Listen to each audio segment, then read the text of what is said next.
There is a question that comes in the small hours, and if you have lived long enough, you have asked it. You have buried people you never thought you would outlive. You came through the thing that should have taken you, the illness or the accident, or the years that broke other people clean in half. And lying there in the dark, you wonder, quietly, almost ashamed of the asking, why am I still here? The old ones knew that question. They asked it too by their own fires after their own burials. And they had an answer for it, and it is not the one you are afraid of. Sit with me a while and let me tell it to you. Come close to the fire. Listen to that creek running there in the dark, the same creek that was running before you were born and will be running after all of us. I want you to hear it while we talk, because it has something to do with what I am going to say. Let me start by telling you that the question is not a shameful one. I think a lot of people carry it in secret, as if asking it means they are ungrateful for their own life. It does not. It is the honest question of a person who has seen too much to believe they are standing here by accident. When you are young, you never ask it. Life is just something that happens to you, and you assume it will keep happening. But then you get to a certain age, and you start doing the arithmetic that old people do in the dark. You count the ones who are gone, the friend from childhood, the brother, the wife or the husband you thought you would go before.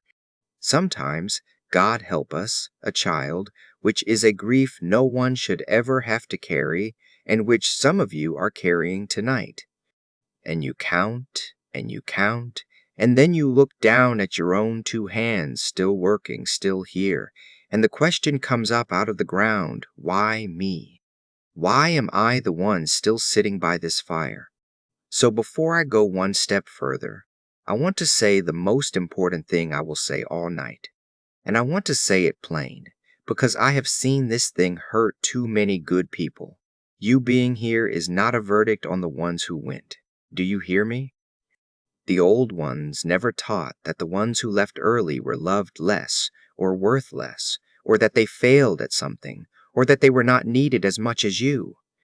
They never taught that the Creator looked over a crowd of people and picked the good ones to keep and let the rest go. That is not what any of this means.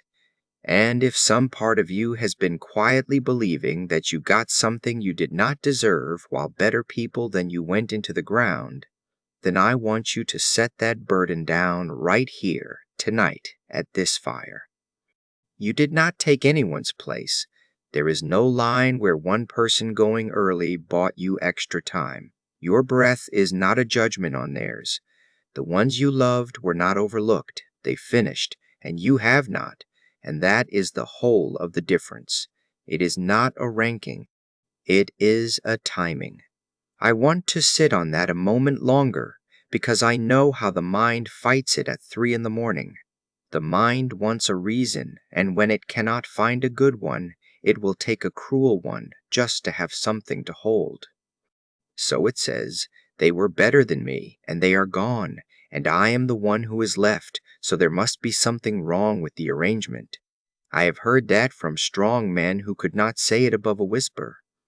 I have heard it from a mother who told me, plainly, that she should have gone instead of her boy, and that every morning she woke up was an insult to him.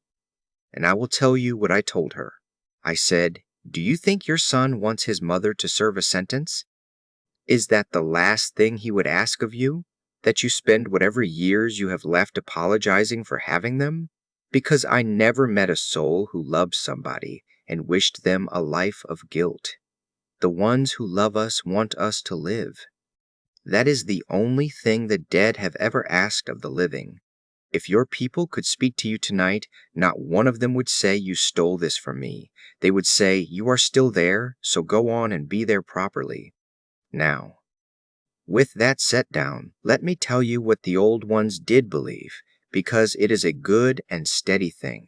They believed a person stays until their work is finished, not 1 day longer and not 1 day less. That was the whole teaching, said 100 different ways by 100 different peoples, but always the same underneath. You are not here on leftover time, and you are not here by luck. You are here on given time, and given time always comes with something to do.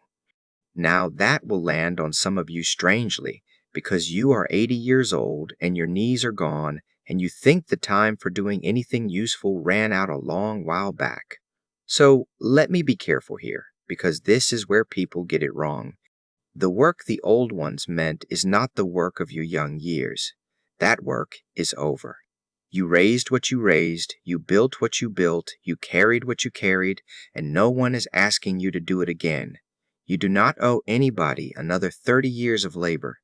The work that is left is a different kind entirely, and it is work that only an old person can do at all. Let me show you 3 pieces of it, and then you can decide for yourself whether yours is finished. The first piece is this: you are the keeper of the stories. Think about what you are carrying in your head right now. You remember people who are not remembered anywhere else on this earth. You remember your grandmother's hands, and the way she said a certain word, and the smell of her house, and a joke she made once in a kitchen 60 years ago. You remember how things were done before they were done the new way. You remember a whole world, and when you go, every bit of it that you have not spoken out loud goes into the ground with you and is gone for good. That is not a small thing. That is a library. The old ones understood this exactly, which is why the elders were never set off to the side to be quiet. They were the ones who talked. They were the memory of the people. That is a job, and it is yours, and it is not finished because you have not told it all yet. And here is the part that matters. Nobody is going to come and ask you the right questions. The young ones do not know what they do not know, so you have to just start telling it, whether they asked or not. Tell one story this week to one person younger than you.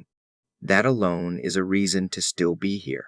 Let me show you what I mean by a thing that gets lost, because it is easy to nod along and not feel the weight of it. There was a man in my family who used to whistle a certain way to call his dogs in. 3 notes, always the same 3, and every dog he ever had would come running from anywhere on that land. I can hear it right now, sitting here. My father could hear it. But my father is gone, and when I am gone, that whistle is finished. It is not written anywhere. There is no recording of it.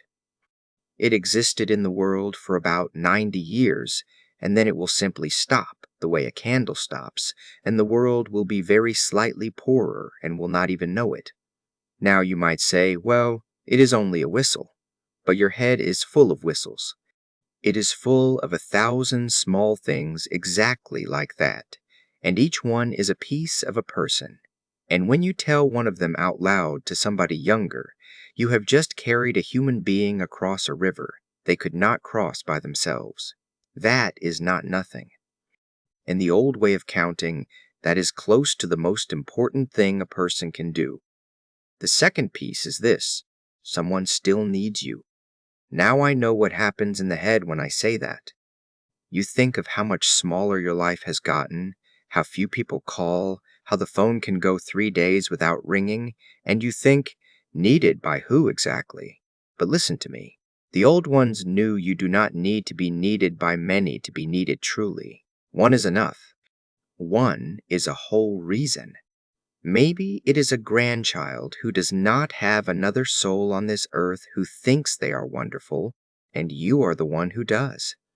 Maybe it is a daughter who is not speaking to you right now, but who will need to know someday that you never stopped loving her.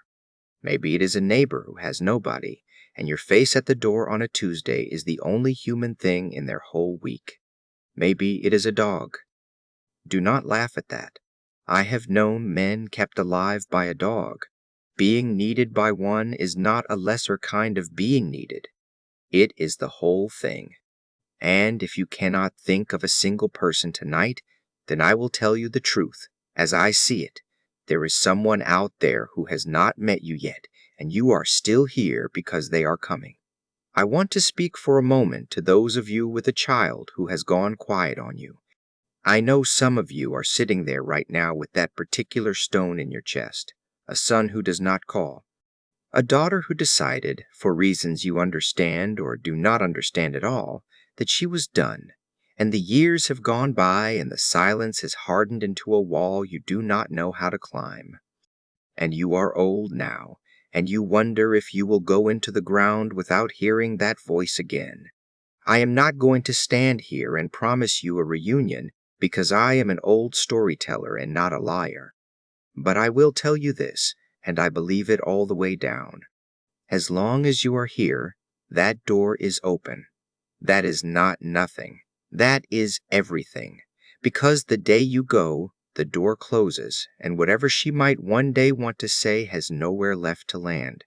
So part of your work, maybe the hardest part, is simply to keep standing where she can find you, not chasing, not begging, just being findable and being soft when the day comes. A great many of those walls come down late, later than anybody expects, and the ones who are still standing are the ones who get to see it.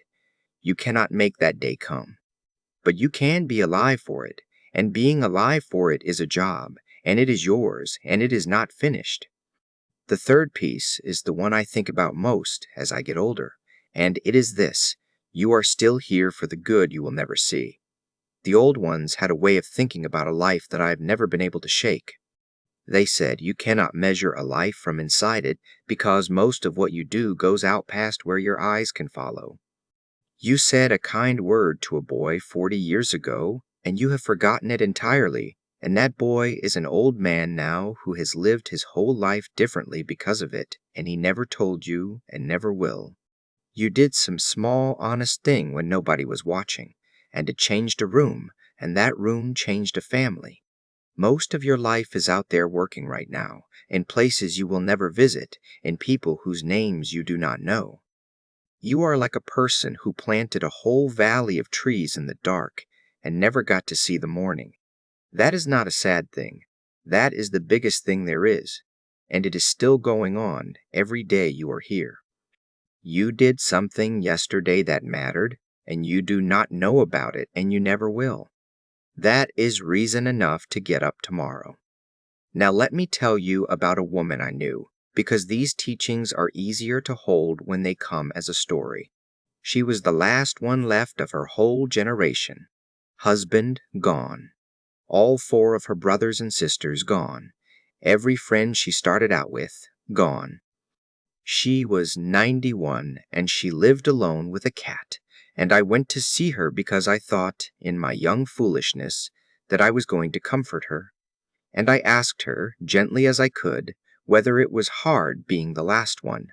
And she looked at me like I had said something a little bit stupid, which I had, and she said, "Hard? I am the last one who remembers them." She said, "If I go, my mother's voice goes. My brother's laugh goes.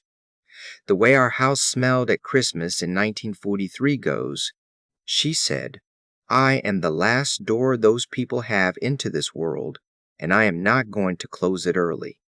And then she said the thing I have carried ever since. She said, "I am not waiting to die.